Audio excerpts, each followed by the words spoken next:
Hello everyone, welcome to my YouTube channel. আমাদের পরিবারের সবাই মিলে আমরা একটু হনুমানজি মন্দিরে ভোগ খেতে গিয়েছিলাম। সেখানে গিয়ে কী কী খেলাম তোমাদের সাথে একটু শেয়ার করছি। প্রথমে দিয়ে দিল গোবিন্দভোগ চালের ভাত, তারপরে পটল ভাজা, আলু ভাজা, তারপরে দিল সোনা মুগের ডাল,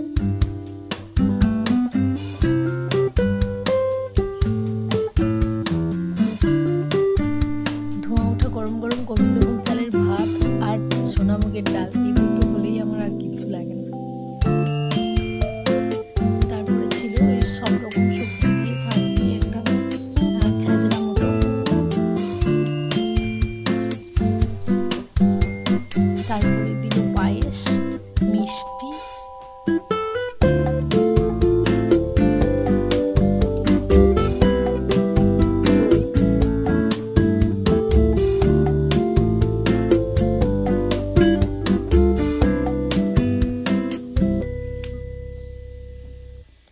ভিডিওটা কেমন লাগলো তোমরা জানিও।